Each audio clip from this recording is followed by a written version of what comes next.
세상에, 한국인들 정말 미쳤습니다. 파스타 본고장에서 어떻게 이런 일이 벌어질 수 있죠? 2026년 이탈리아 밀라노 동계올림픽 선수촌. 영하 15도를 밑도는 혹독한 칼바람 속에서 놀랍게도 그들이 향한 곳은 코리아 하우스, 바로 한국의 떡국 배식대 앞이었죠. 영하의 날씨에서 국물이 펄펄 끓다니 이건 마법입니다. 콧대 높은 유럽 선수들의 감탄사가 쏟아지고 얼어붙은 몸과 마음을 녹이는 진한 고기 육수 한 모금에 왈칵 눈물을 쏟아내는 이들까지 포착되었습니다. 벼랑 끝에 몰렸던 한 미국인 PD의 카메라에 고스란히 담긴 이 놀라운 설날의 기적. 대체 떡국 한 그릇에 어떤 비밀이 숨겨져 있었던 걸까요? 전 세계를 울려버린 대한민국 어머니의 끓는 정, 지금 그 충격적이고도 가슴 뜨거운 현장으로 안내해드립니다. 안녕하세요. 여기는 밀라노입니다. 여러분의 응원 한마디 대한민국 화이팅! 을 댓글로 남겨주시면 우리나라 선수들에게 큰 힘이 됩니다. 저는 에밀리 카터입니다. 올해 34살 미국 유명 방송국에서 스포츠 다큐멘터리 PD로 일하고 있습니다. 겉으로는 번듯해 보일지 몰라도 지금 제 속은 시커멓게 타들어가고 있는 중입니다. 아니, 솔직히 말씀드리면 하루하루 피가 마르는 심정으로 벼랑 끝에 간신히 매달려 있습니다.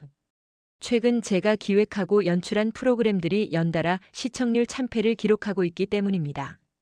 회사의 복도를 걸을 때마다 등 뒤로 수군거리는 소리가 꽂히는 것만 같습니다. 에밀리, 저 친구 이번이 마지막이라며? 감이 다 떨어졌어. 날 선 비수들이 제 심장을 후벼 팝니다. 본사 국장의 호출을 받을 때마다 제 위장은 딱딱하게 굳어버립니다. 그의 사무실 문을 열고 들어서는 순간 차가운 공기가 제 목을 조여옵니다. 국장은 책상 위에 차갑게 내뱉습니다. 에밀리, 변명은 듣고 싶지 않아. 이게 당신의 현주소야. 방송국은 자선단체가 아니라는 거 누구보다 잘 알 텐데. 그 얼음장 같은 목소리에 저는 아무런 대답도 하지 못하고 고개만 푹 숙입니다. 이번 2026년 밀라노 동계올림픽, 거기가 당신의 무덤이 될지 아니면 기사회생의 발판이 될지는 오직 당신 카메라에 달렸어. 이번에도 뻔한 그림만 찍어오면 밀라노에서 돌아오는 즉시 책상 정리할 준비해. 저는 도망치듯 비행기에 몸을 싣고 이곳 이탈리아 밀라노에 도착해 있습니다. 하지만 알프스 산맥을 품은 밀라노의 겨울은 제 마음보다 훨씬 더 가혹하고 차갑습니다. 영하 15도를 밑도는 혹독한 칼바람이 두꺼운 패딩을 뚫고 뼛속까지 스며듭니다. 카메라 가방의 무게가 유난히 더 무겁게 제 어깨를 짓누르는 것 같습니다. 숨을 쉴 때마다 하얀 입김이 얼어붙을 듯 허공으로 흩어집니다.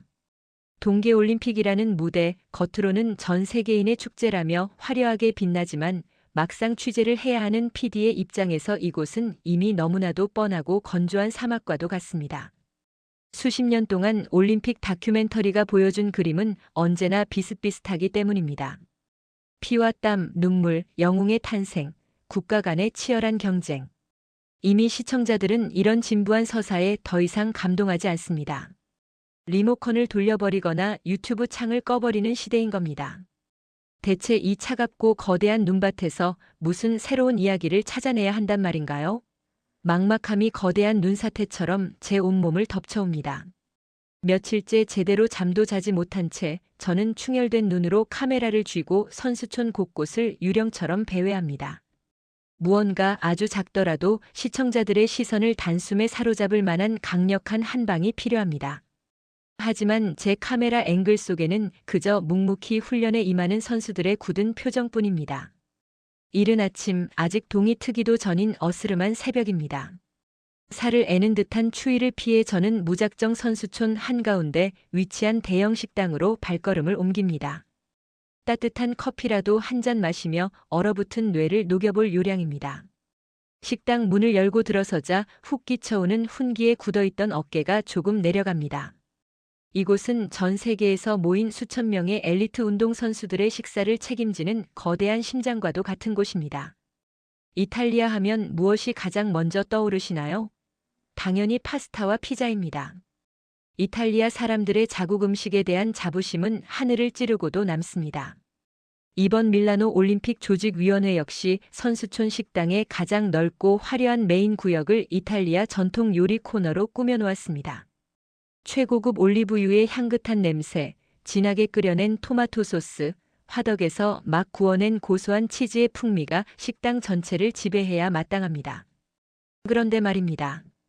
제 눈앞에 펼쳐진 광경은 제 모든 상식과 예상을 완전히 박살내버립니다. 이탈리아 셰프들이 화려한 손놀림으로 파스타를 볶아내고 있는 그 거대한 메인 코너 앞은 믿을 수 없을 정도로 텅텅 비어 있습니다. 김이 모락모락 피어오르는 토마토 파스타와 풍성하게 쌓인 피자 앞에는 파리만 날린다고 해도 과언이 아닐 정도로 한산합니다. 셰프들의 얼굴에는 당혹감과 실망감이 역력하게 떠올라 있습니다. 자존심 강한 이탈리아 요리사들이 서로 눈치만 보며 국자를 만지작거리는 모습은 그 자체로 기묘한 코미디 같습니다. 대체 다들 어디로 간 거지? 저는 혼잣말을 중얼거리며 주위를 두리번거립니다. 그리고 이내 제자리에 우뚝 멈춰 서고 맙니다. 수십 명의 덩치 큰 외국 선수들이 길게, 아주 길게 줄을 늘어서 있는 겁니다. 190cm가 훌쩍 넘는 노르웨이의 크로스컨트리 선수들, 떡 벌어진 어깨를 자랑하는 캐나다의 아이스하키 선수들, 날렵한 체구의 프랑스 스노보드 선수들까지. 국적도 종목도 피부색도 다른 이 세계 최정상급의 선수들이 마치 홀린 사람들처럼 한 곳을 향해 질서정연하게 줄을 서서 무언가를 간절히 기다리고 있습니다. 저렇게 길게 줄을 설 정도로 대단한 특식이라도 나온 걸까요? 아니면 최고급 스테이크라도 굽고 있는 걸까요? 호기심이 발동한 저는 홀리듯 그 줄을 따라 시선을 옮깁니다. 그리고 줄의 맨 끝, 배식대 위에 적힌 작은 간판을 확인한 순간 저는 제 눈을 의심하며 눈을 세게 비빕니다. 그곳은 화려한 유럽식 만찬 코너가 아닙니다. 코너 구석에 작고 소박하게 마련된 바로 코리아 하우스 아시아의 작은 나라 한국의 배식대인 겁니다. 코리아 하우스의 간판 위로는 태극 마크가 자랑스럽게 빛나고 있습니다. 낯선 이국 땅에서 보는 저 문양이 오늘따라 유난히 더 강렬하고 묵직하게 다가옵니다. 유럽의 중심에서, 그것도 올림픽이라는 치열한 총성 없는 전쟁터에서 파스타를 이겨버린 한국 코너의 위상은 단 며칠 만에 이곳의 생태계를 완전히 뒤바꿔 놓고 있는 겁니다. 믿기지가 않습니다. 이탈리아 한복판에서 파스타와 피자를 완전히 외면하고 아시아의 낯선 음식 앞에 이렇게 긴 줄이 생기다니요. 저는 카메라 전원을 켭니다. 벼랑 끝에 몰린 제 본능이 이건 단순한 해프닝이 아니라고 거칠게 경고음을 울리고 있습니다. 조심스럽게 선수들 곁으로 다가가 봅니다. 그러자 한 번도 맡아본 적 없는, 하지만 너무나도 포근하고 깊은 냄새가 제 코끝을 스치고 지나갑니다. 이탈리아 요리의 자극적이고 진한 향신료 냄새와는 완전히 다릅니다. 진하게 우려낸 고기 육수의 묵직한 고소함과 아주 깔끔하고 담백하면서도 코를 찌르지 않는 은은한 파의 향기. 추위에 꽁꽁 얼어붙은 폐부 깊숙한 곳까지 단숨에 파고들어 속을 뜨겁게 덮여주는 듯한 이 생소하면서도 마법 같은 냄새에 저도 모르게 마른 침을 꿀꺽 삼키고 맙니다. 배식대 뒤에서는 한국인 조리사 2명이 쉴 새 없이 움직이고 있습니다. 그들의 손놀림은 경이로울 정도로 빠르고 정확합니다. 커다란 국자로 뽀얗고 하얀 국물을 듬뿍 퍼서 그릇에 담아냅니다. 그 안에는 동그랗고 얇게 썬 하얀 떡 조각들이 보석처럼 잠겨 있습니다. 그 위로 샛노란 달걀 지단과 송송 썬 파, 그리고 잘게 다진 고기 고명이 한 폭의 그림처럼 올라갑니다. 제 옆을 지나가는 독일 스키 선수 한 명의 표정이 압권입니다. 그는 양손으로 그 하얀 국물이 담긴 그릇을 마치 세상에서 가장 소중한 보물이라도 되는 양 조심스럽게 쥐고 있습니다. 그의 그릇 위로 뽀얀 김이 모락모락 피어오르며 그의 언 얼굴을 부드럽게 감싸 안습니다. Excuse me, 대체 그게 뭡니까? 제가 무심코 튀어나온 질문에 그 독일 선수는 콧노래까지 흥얼거리며 환한 미소로 대답합니다. 오, 이거요? 한국의 떡국입니다. 이걸 안 먹으면 오늘 하루 훈련을 버틸 수가 없거든요. 완전 미친 맛입니다. 떡국. 태어나서 처음 들어보는 단어입니다. 한국의 전통 음식이라니 드라마나 케이팝이 유행한다는 건 저도 익히 들어 알고 있습니다. 하지만 입맛 까다로운 서양의 엘리트 스포츠 선수들이, 그것도 이 숨막히는 올림픽 경쟁의 압박감 속에서 아침부터 이 낯선 한국 음식 한 그릇을 먹기 위해 이렇게 목숨을 걸고 줄을 서다니요? 선수들은 앞다투어 자신의 스마트폰으로 이 하얀 국물 사진을 찍어 올리느라 여념이 없습니다. 스마트폰 플래시가 여기저기서 터지는 모습이 마치 아이돌 가수의 팬미팅 현장을 방불케 합니다. 저는 카메라 렌즈를 바짝 당겨 줌을 넣습니다. 렌즈 너머로 그릇을 받아든 선수들의 표정을 하나하나 관찰합니다. 그들의 얼굴에는 경기 전의 긴장감이나 추위에 대한 고통이 전혀 없습니다. 마치 꽁꽁 얼어붙은 겨울밤 따뜻한 벽난로 앞에 앉아 어머니가 끓여주신 스프를 받아든 어린아이처럼 무장해제된 평온함과 기대감만이 가득합니다. 대체 저 하얀 국물 안에 무슨 마법의 약이라도 탄 걸까요? 영양 성분이 뛰어나서? 아니면 그저 호기심 때문에? 제 머릿속은 수만 가지 물음표로 터질 것만 같습니다. 단순한 유행이라고 치부하기에는 이곳의 열기가 너무나도 비현실적으로 뜨겁습니다. 저는 줄을 서 있는 스웨덴 선수에게 다가가 마이크를 들이댑니다. 이렇게 추운 새벽부터 줄을 서는 이유가 있나요? 저쪽 이탈리아 메인 코너는 텅텅 비어 있는데요. 제 질문에 스웨덴 선수는 두꺼운 장갑을 낀 손으로 입김을 호호 불며 눈을 동그랗게 뜹니다. 당연하죠. 이탈리아 음식은 맛있지만 몸이 무거워집니다. 하지만 이 한국의 떡국은 다릅니다. 이 뜨거운 국물이 목구멍을 타고 넘어가는 순간 영하 15도의 밀라노 추위가 거짓말처럼 사라지는 마법을 경험할 수 있거든요. 게다가 선수는 말을 하다 말고 신비로운 비밀이라도 알려주듯 제게 몸을 바짝 낮추며 속삭입니다. 한국인들의 기술력은 정말 사람을 미치게 만듭니다. 저기 배식대 아래를 한번 보십시오. 당신도 분명 소름이 돋을 겁니다. 그의 말에 저는 천천히 시선을 돌려 배식대 쪽을 응시합니다. 배식대를 유심히 관찰하던 제 눈동자가 걷잡을 수 없이 흔들리기 시작합니다. 단체 급식의 상식을 완전히 뒤엎는 장면이 눈앞에서 실시간으로 펼쳐지고 있는 겁니다. 보통 수천 명을 상대로 하는 뷔페식 배식대의 음식은 식거나 미지근해지기 마련입니다. 특히나 이렇게 얼음장 같은 공기가 감도는 거대한 식당 내부에서는 음식의 열기가 금방 증발해버리는 것이 당연한 이치입니다. 하지만 한국의 코너는 무언가 근본적으로 다릅니다. 조리사들이 퍼 담아주는 국물은 방금 막 활활 타오르는 가마솥에서 건져 올린 것처럼 무서울 정도로 맹렬하게 끓어오르고 있습니다. 어떻게 이 얼음 왕국 한복판에서, 그것도 야외나 다름없는 서늘한 배식대 위에서 저토록 완벽한 끓는 점을 유지할 수 있는 걸까요? 저는 숨을 죽이고 카메라 앵글을 더욱 아래로 배식대의 밑동을 향해 내립니다. 일반적인 보온통이 아닙니다. 용기 자체에서, 아니 배식대 아래에 깔린 작은 장치들에서 기이한 증기가 뿜어져 나오고 있습니다. 순간 등줄기를 타고 찌릿한 전율이 흘러내립니다. 무언가 엄청난 비밀을 발견한 것만 같은 직감이 제 온몸의 세포를 때립니다. 시청률 압박에 짓눌려 숨조차 쉬기 힘들었던 제 가슴이 오랜만에 다큐멘터리 PD로서의 원초적인 흥분으로 쿵쾅거리며 미친 듯이 뛰기 시작합니다.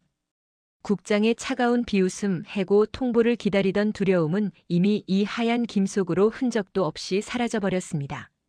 이곳은 단순히 밥을 먹는 식당이 아닙니다. 이탈리아의 심장부에서 전 세계에 내로라 하는 영웅들이 자국의 자존심마저 버린 채 무릎을 꿇고 있는 거대한 문화적 충격의 현장입니다. 코끝을 스치는 떡국의 구수한 향기가 마치 저에게 말을 거는 것 같습니다. 내가 찾던 진짜 이야기가 바로 여기에 있다라고 말입니다. 저는 카메라를 고쳐 메고는 떨리는 손으로 마이크를 꽉 움켜줍니다. 이 하얀 떡국 한 그릇에 담긴 미친 온기, 그리고 이 까다로운 외국인들을 완벽하게 굴복시킨 대한민국이라는 나라의 비밀스러운 무기를 제 손으로 완벽하게 파헤쳐야만 직성이 풀릴 것 같습니다. 이건 제 다큐멘터리 인생을 건 마지막 도박이자 전 세계를 뒤흔들 특종이 될 것임을 확신합니다. 도대체 이 작은 아시아 국가의 조리사들은 이 추운 이탈리아의 새벽을 어떻게 지배해버린 걸까요? 저는 홀린 듯이 한 걸음 한 걸음 그 하얀 김이 피어오르는 한국의 배식대를 향해 빨려 들어가듯 걸음을 옮깁니다. 배식대 앞으로 바짝 다가선 제 얼굴 위로 마치 한여름의 사우나에 들어온 것 같은 후끈한 열기가 확 끼쳐옵니다. 영하 15도에 얼어붙은 이탈리아 공기를 단숨에 밀어내는 이 압도적인 뜨거움의 정체가 도대체 무엇인지 저는 카메라 렌즈를 배식대 하단으로 깊숙이 들이밉니다. 렌즈 너머로 포착된 광경은 제 얄팍한 상식을 완벽하게 조롱하고 있습니다. 거대한 가스버너나 복잡한 전기 장치가 있을 거라 예상했던 제 생각은 완전히 빗나갑니다. 그곳에는 그저 성인 남성의 손바닥 2개를 합친 것만 한 평범하고 얇은 플라스틱 용기들이 줄지어 놓여 있을 뿐입니다. 대체 어떻게 이 차가운 야외 배식대에서 국물이 펄펄 끓고 있는 겁니까? 제가 눈을 동그랗게 뜨고 묻자 태극 마크가 선명하게 새겨진 위생복을 입은 한국인 수석 조리사가 빙그레 미소를 짓습니다. 그의 눈빛에는 묘한 여유와 자부심이 가득 차 있습니다. 그는 굳이 길게 설명하는 대신 빈 플라스틱 용기 하나를 집어들어 제 카메라 앵글 정중앙으로 내밉니다. 잘 보십시오. 마법이 아닙니다. 대한민국의 평범한 일상입니다. 조리사가 용기 바닥에 삐져나온 작은 줄 하나를 가볍게 툭 당깁니다. 순간 치잉 마이너스 하는 경쾌하고 날카로운 마찰음이 새벽의 정적을 가릅니다. 그리고 단 3초 아니 2초나 지났을까요? 얇은 패드 안에서 무언가 격렬한 화학 반응이 일어나는가 싶더니 눈 깜짝할 사이에 섭씨 100도에 가까운 엄청난 열기와 하얀 증기가 폭발하듯 뿜어져 나오기 시작합니다. 저는 너무 놀라 하마터면 들고 있던 마이크를 떨어뜨릴 뻔합니다. 불꽃 하나 전기 코드 하나 없이 오직 줄 하나를 당겼을 뿐인데 차가운 맹물이 순식간에 용암처럼 펄펄 끓어오르는 겁니다. 이것이 바로 소문으로만 듣던 한국의 발열 도시락 기술의 실체인 거죠. 제 곁에서 이 과정을 지켜보던 이탈리아와 프랑스 선수들의 입에서는 오 마이 갓 하는 탄성이 쉴 새 없이 터져나옵니다. 한 이탈리아 스키 선수는 자신의 머리를 감싸 쥐며 믿을 수 없다는 듯 소리칩니다. 한국은 이미 2050년에 살고 있는 게 분명합니다. 어떻게 불도 없이 영하의 얼음장 속에서 수프를 끓여내는 거죠? 우리 이탈리아의 최신식 주방 기구들도 이 알프스 추위 앞에서는 전부 얼어붙었는데 말입니다. 그의 목소리에는 자국의 기술력에 대한 허탈함과 한국을 향한 순수한 경외감이 진하게 묻어납니다. 조리사는 펄펄 끓는 국물 위에 하얀 떡을 넉넉히 담아주며 덤덤하게 덧붙입니다. 이건 한국에서 이미 10여 년 전부터 군인들이나 등산객들이 흔하게 쓰는 기술입니다. 맹추위 속에서 고생하는 우리 선수들을 위해 그리고 이곳을 찾는 외국 손님들에게 언제나 가장 따뜻한 밥을 먹이고 싶어서 특별히 한국에서 수천 개를 공수해 온 겁니다. 그의 담담한 대답이 제 가슴 한구석을 묵직하게 냅다 때립니다. 10년 전부터 쓰던 일상적인 기술이라고요? 우리 서양인들은 지금 마치 외계 문명을 발견한 것처럼 경악하고 있는데 한국인들에게는 이것이 그저 누군가에게 따뜻한 밥 한 끼를 먹이기 위한 당연한 배려였던 겁니다. 화려한 최첨단 기계로 생색을 내는 것이 아니라 오직 먹는 사람의 얼어붙은 속을 데워주겠다는 그 지극한 정성이 이 작은 패드 안에 응축되어 있는 것이죠. 하지만 기술이 아무리 뛰어나다 한들 맛과 효용이 없다면 입맛 까다로운 엘리트 운동선수들이 이렇게 매일 아침줄을 설 리가 없습니다. 저는 무리지어 떡국을 먹고 있는 캐나다 아이스하키 팀의 테이블로 조심스럽게 다가갑니다. 덩치가 산만한 선수들이 작은 숟가락을 들고 하얀 국물을 연신 퍼먹느라 정신이 없습니다. 파스타 코너를 두고 굳이 이 낯선 한국 음식을 찾는 특별한 이유라도 있나요? 제 질문에 캐나다 팀의 수석 코치가 떡국 국물을 그릇째 들고 시원하게 들이켠 뒤 입가를 닦으며 호탕하게 웃습니다. 이유죠? 당장 우리 팀의 컨디션 데이터가 증명하고 있습니다. 파스타나 피자는 칼로리가 높고 배는 부르지만 먹고 나면 몸이 무거워지고 소화하는데 에너지가 많이 듭니다. 게다가 이탈리아 요리 특유의 기름진 맛은 아침부터 위장에 부담을 주죠. 하지만 이 한국의 떡국은 완전히 차원이 다릅니다. 코치는 자신이 먹던 빈 그릇을 제 카메라 앞으로 들이밀며 열띤 설명을 이어갑니다. 이 뜨거운 고기 육수가 식도를 타고 넘어가는 순간 밤새 영하의 날씨에 굳어있던 선수들의 근육과 내장이 사르르 풀려버립니다. 속은 든든하게 꽉 차오르는데 몸은 깃털처럼 가볍습니다. 체온이 속에서부터 급격히 상승하니까 야외 훈련을 나갈 때 웜업, 즉 준비 운동에 걸리는 시간이 평소의 절반으로 뚝 떨어집니다. 부상 위험까지 줄여주는 이 완벽한 음식을 두고 왜 굳이 무거운 파스타를 먹겠습니까? 그의 생생한 증언에 저는 다시 한번 깊은 충격에 휩싸입니다. 선수들에게 떡국은 단순한 이국적인 별미가 아니었던 겁니다. 영하의 맹추위와 살인적인 훈련 스케줄 속에서 살아남기 위한 생존 필수품이자 컨디션을 최상으로 끌어올려주는 합법적인 도핑약이나 다름없는 셈입니다. 실제로 선수촌 관계자가 제게 슬쩍 건네준 내부 식음료 통계 데이터는 제 눈을 의심하게 만듭니다. 개막 첫 주 대비 한식 코너의 떡국 소비량이 무려 650%, 그러니까 7배 가까이 폭발적으로 증가한 수치가 선명하게 찍혀 있습니다. 특히 크로스컨트리나 바이애슬론처럼 살을 애버리는 눈밭에서 극한의 지구력을 요하는 종목 선수들의 떡국 재방문율은 95%를 훌쩍 넘기고 있습니다. 한번 먹어본 선수는 예외 없이 다음 날 또다시 이 한국의 배식대 앞으로 좀비처럼 이끌려 온다는 뜻입니다.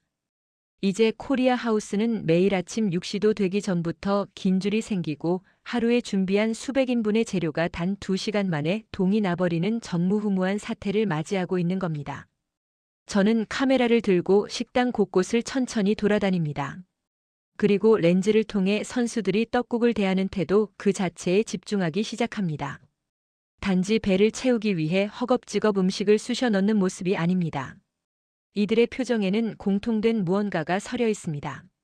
창가 자리에 홀로 앉은 어린 스위스 스노보드 선수의 모습을 봅니다. 오늘 오전 중요한 예선 경기를 앞두고 잔뜩 긴장해 있던 그는 떡국 국물을 한 숟가락 입에 머금자마자 지그시 두 눈을 감습니다. 그리고는 굳어있던 어깨를 툭 떨어뜨리며 아 하는 깊고 긴 안도의 한숨을 내쉽니다. 그 한숨 속에는 추위와 성적에 대한 압박감, 타지에서의 외로움이 국물과 함께 스르르 녹아내리는 소리가 담겨 있는 듯합니다.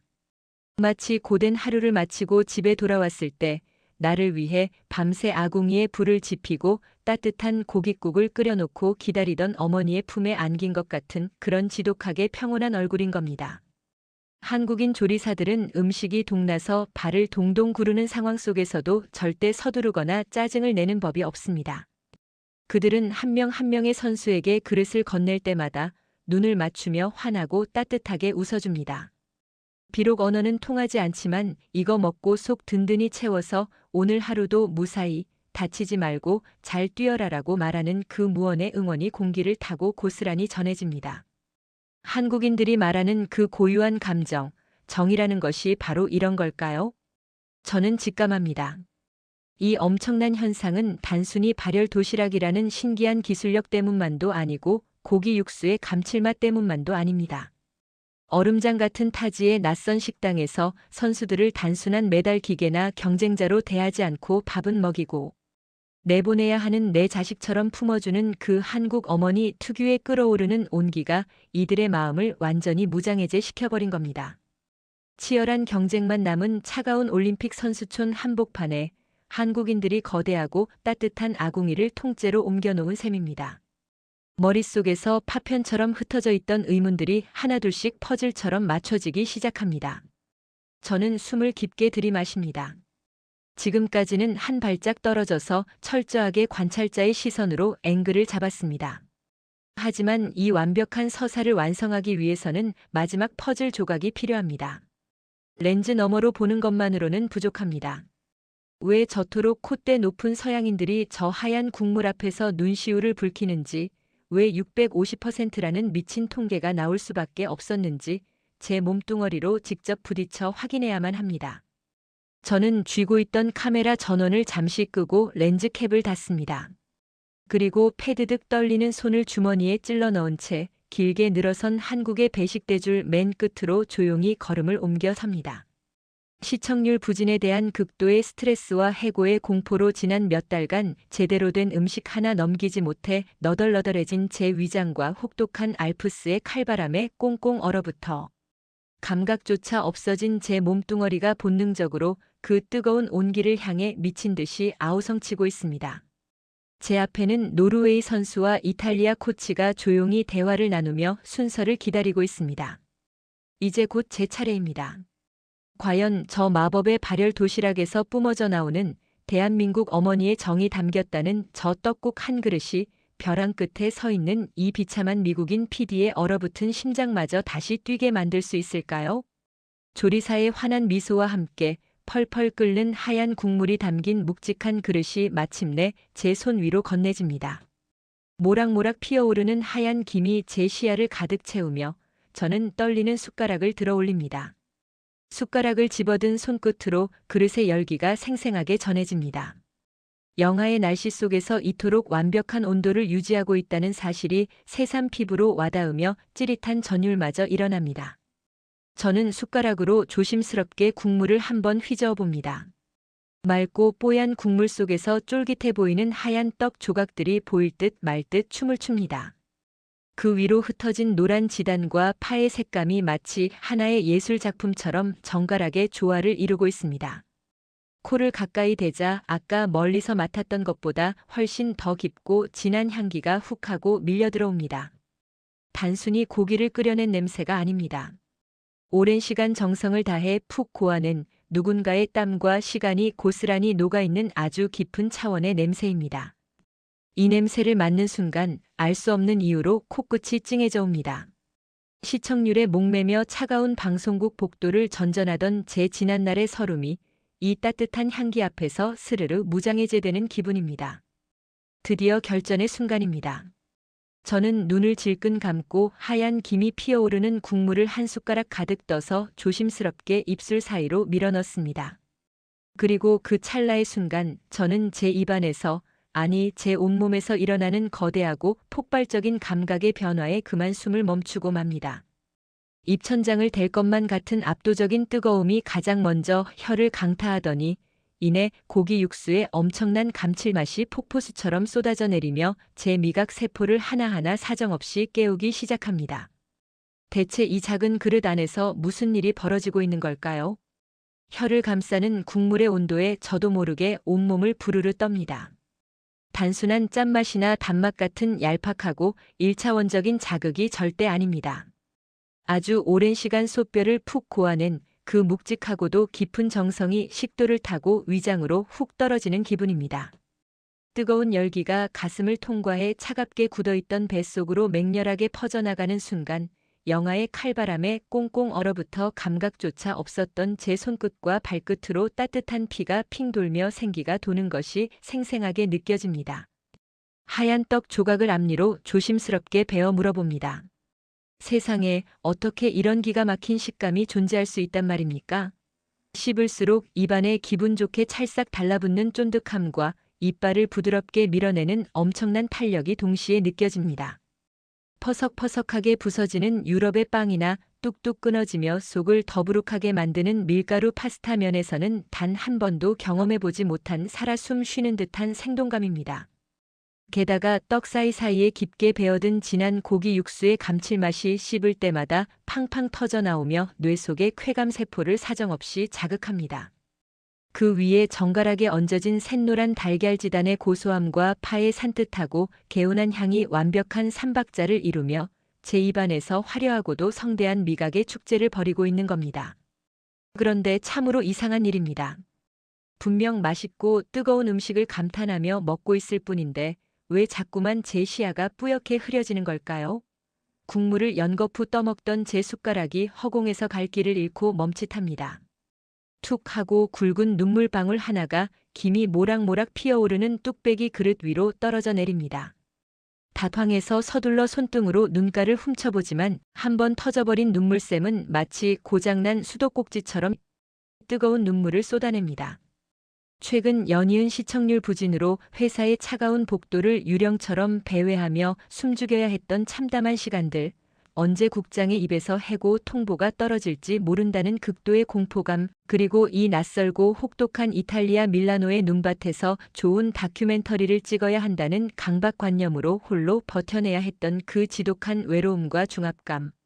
제 얇은 어깨를 짓누르던 그 모든 끔찍한 서러움이 이 떡국 한 그릇이 뿜어내는 맹렬하고도 다정한 온기 앞에서 완벽하게 무장해제되어 눈 녹듯 사르르 녹아내리고 마는 겁니다. 천천히 고개를 들어 주위를 둘러봅니다. 제 옆 테이블에서 국물 한 방울 남기지 않고 그릇을 깨끗하게 비워낸 스위스와 캐나다 선수들이 소리 없이 울고 있는 저를 바라보며 말없이 고개를 끄덕이고 따뜻한 미소를 지어 보입니다. 그들의 선한 눈빛이 저에게 이렇게 위로를 건네는 듯합니다. 다 압니다. 우리도 처음 이 기적 같은 국물을 마셨을 때 당신처럼 속마음을 들킨 듯 똑같은 위로를 받고 펑펑 울었으니까요. 아, 이제야 모든 퍼즐이 완벽하게 맞춰집니다. 이래서 저 산만 한 덩치를 가진 서양의 엘리트 운동선수들이 파스타를 버리고 이 작은 한국의 배식대 앞에서 하나같이 방금 잠에서 깬 어린아이처럼 평온한 얼굴을 하고 있었던 거군요. 한국인들이 끓여낸 이 하얀 떡국은 단순한 영양 보충용 식단이나 이국적인 별미가 절대 아니었습니다. 타국에서 상처받고 극도의 긴장감에 지친 이들의 얼어붙은 영혼을 따뜻하게 안아주는 위대하고 숭고한 대한민국 어머니의 위로 그 자체였던 겁니다.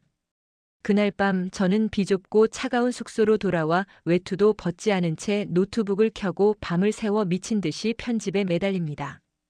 제 노트북 화면 속에는 파리만 날리는 이탈리아의 텅 빈 파스타 코너와 영하 15도의 야외에서 김이 모락모락 피어오르는 발열 도시락을 들고 환하게 웃는 세계. 각국 선수들의 얼굴이 극명하고도 통쾌한 대비를 이루며 흘러가고 있습니다. 바로 그때 책상 위에 던져둔 스마트폰이 신경질적인 진동 소리를 내며 울려댑니다. 화면에 뜬 발신자는 다름 아닌 저를 지옥으로 몰아넣었던 본사국장입니다. 전화를 받자마자 얼음장같이 차갑고 표독스러운 목소리가 제 고막을 날카롭게 찌릅니다. 에밀리, 대체 밀라노에서 무슨 미친 짓거리를 하고 있는 거야?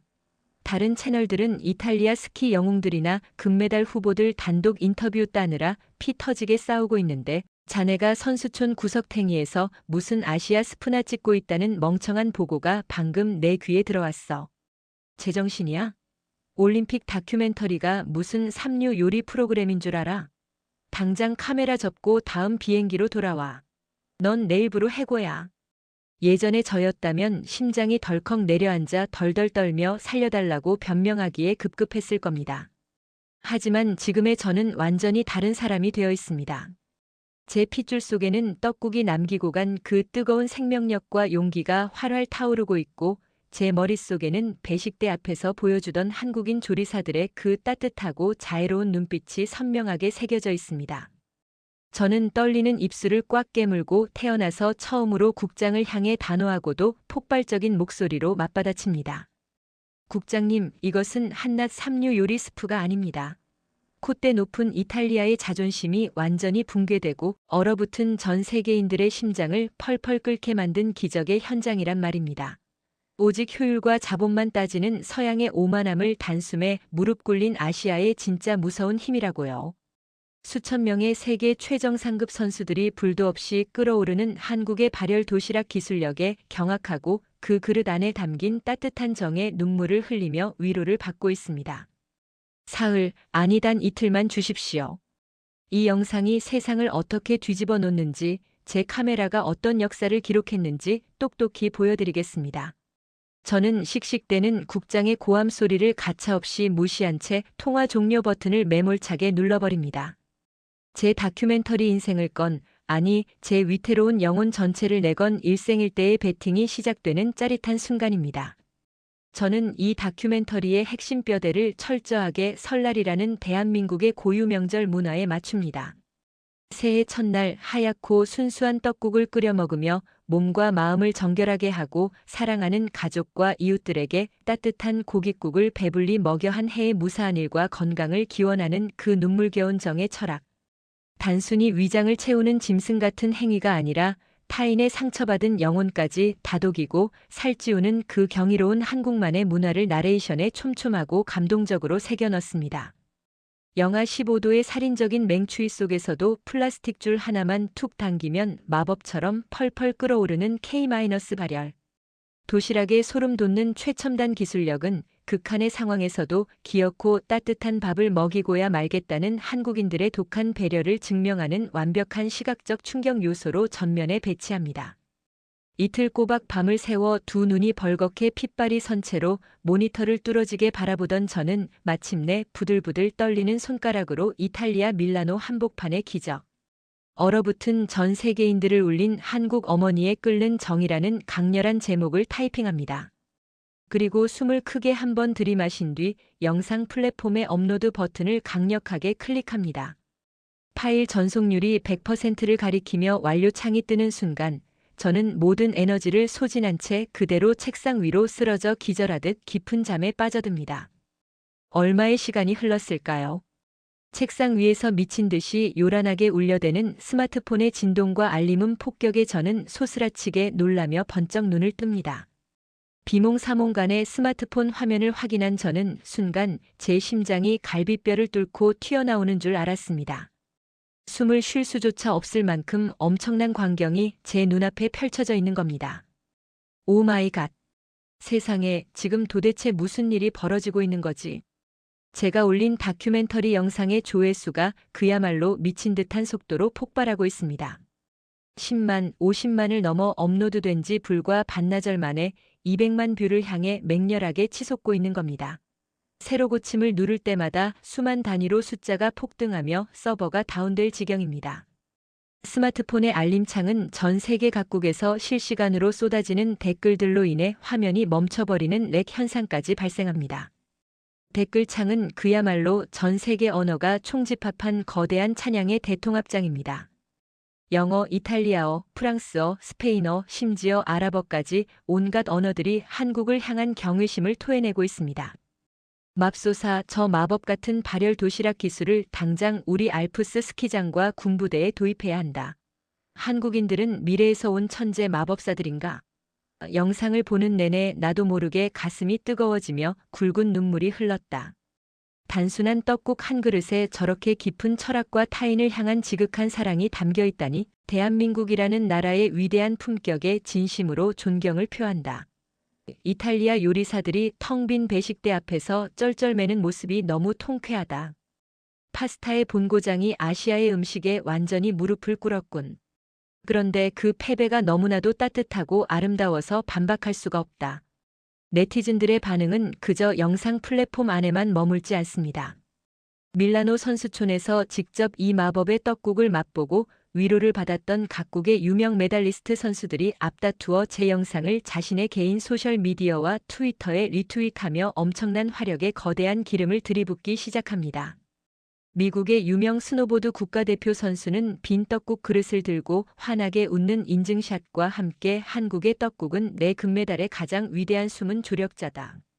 이 뜨거운 국물이 없었다면 난 밀라노의 살인적인 추위를 결코 버티지 못했을 것이다. 라는 글을 남겨 전 세계 수천만 명의 스포츠 팬들을 열광의 도가니로 몰아넣습니다. 노르웨이의 국가대표 수석 코치 역시 장문의 글을 통해 파스타의 무거운 탄수화물로는 절대 채울 수 없는 영혼의 헛헛함을 한국인들의 뜨거운 온기가 완벽하게 채워주었다. 한국은 우리에게 스포츠를 넘어 인류애를 가르쳐 주었다며 극찬을 아끼지 않습니다. 사태는 여기서 멈추지 않고 걷잡을 수 없이 커집니다.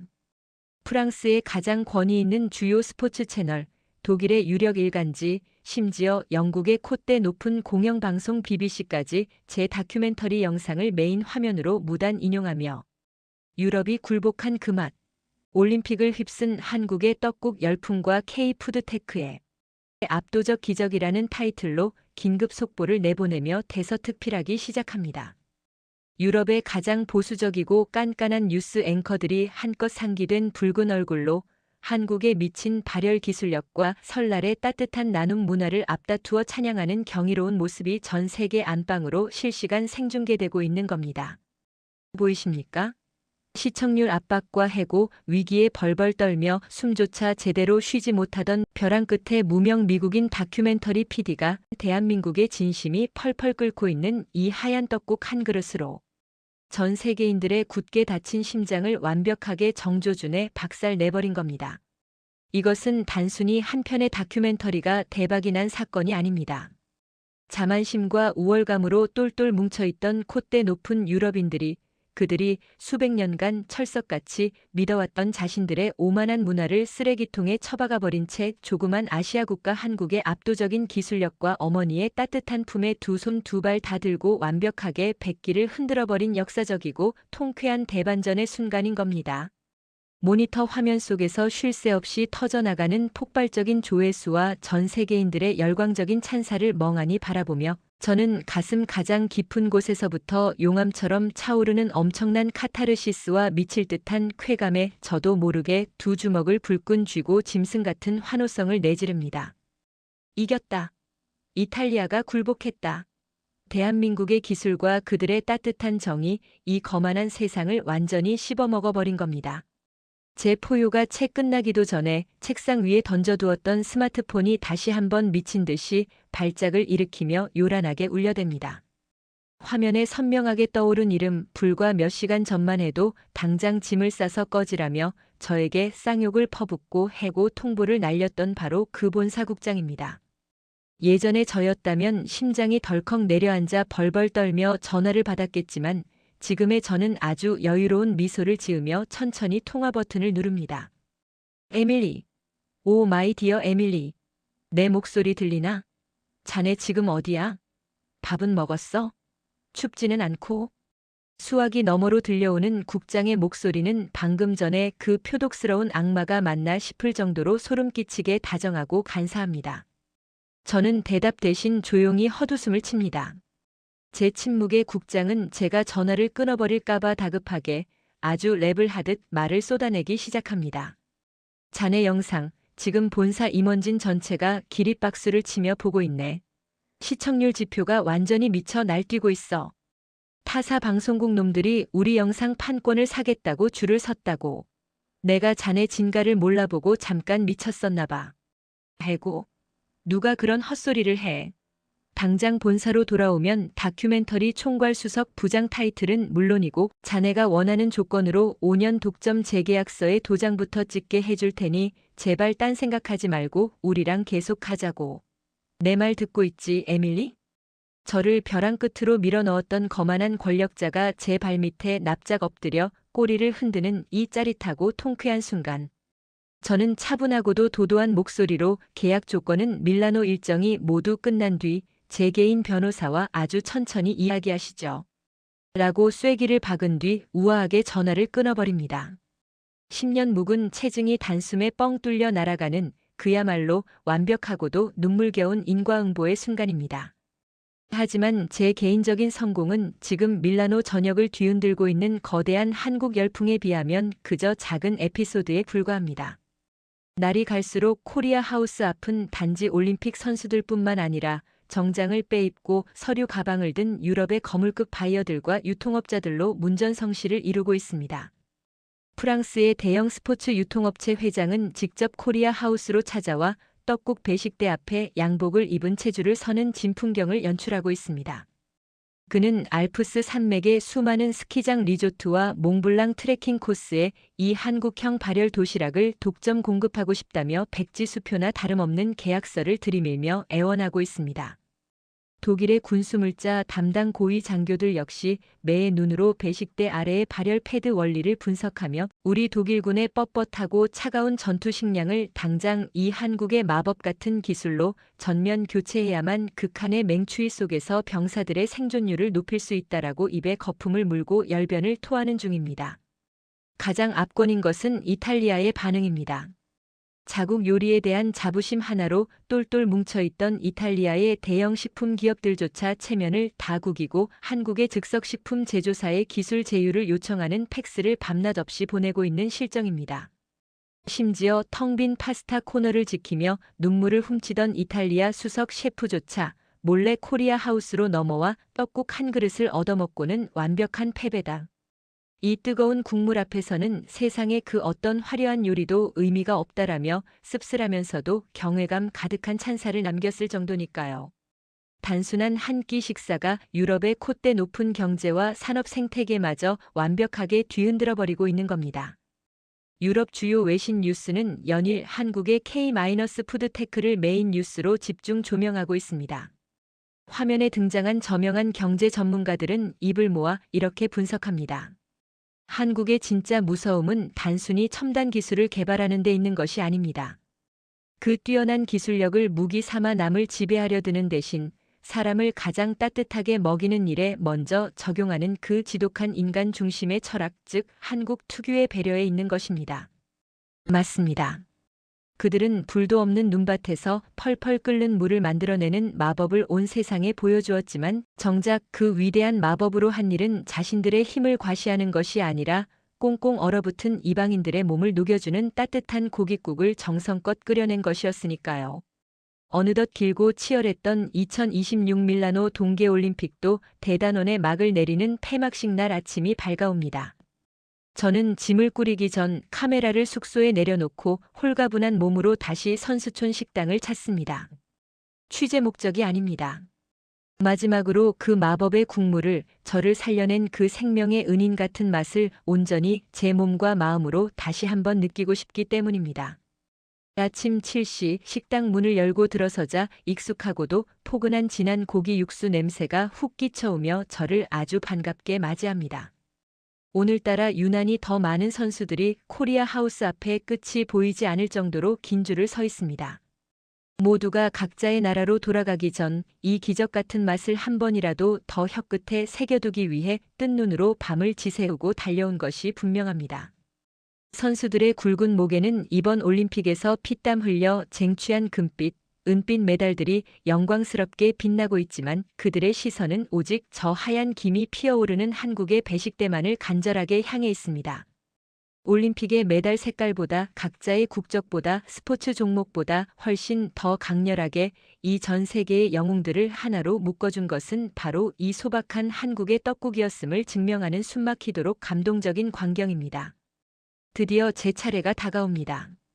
배식대 너머로 지난 몇 주간 쉴 새 없이 수천 그릇의 떡국을 퍼담느라 퉁퉁 부어오르고 붉게 헐어버린 조리사의 두 손이 보입니다. 저 손목이 얼마나 끊어질 듯 아플지 상상조차 되지 않습니다. 하지만 조리사의 땀에 젖은 얼굴에는 피곤한 기색 하나 없이 그저 환하고 자애로운 어머니의 미소만이 가득합니다. 저를 알아본 조리사가 유난히 크고 묵직한 뚝배기 그릇을 꺼내 들더니 뽀얀 고기 국물과 쫄깃한 떡을 아주 듬뿍 담아 넘칠 듯이 제게 건네줍니다. 달걀 지단과 고기 고명도 평소보다 훨씬 더 소복하게 탑처럼 쌓여 있습니다. 그동안 우리 음식 예쁘게 찍어주느라 정말 고생 많았어요. 든든하게 싹 비우고 다치지 말고 조심히 돌아가요. 비록 언어는 완벽하게 통하지 않지만 저에게 그릇을 쥐어주는 그 따뜻한 눈빛과 거친 손의 온기가 제 가슴 가장 깊은 곳에 고스란히 꽂혀버립니다. 그 순간 또다시 울컥하며 시야가 하얗게 흐려집니다.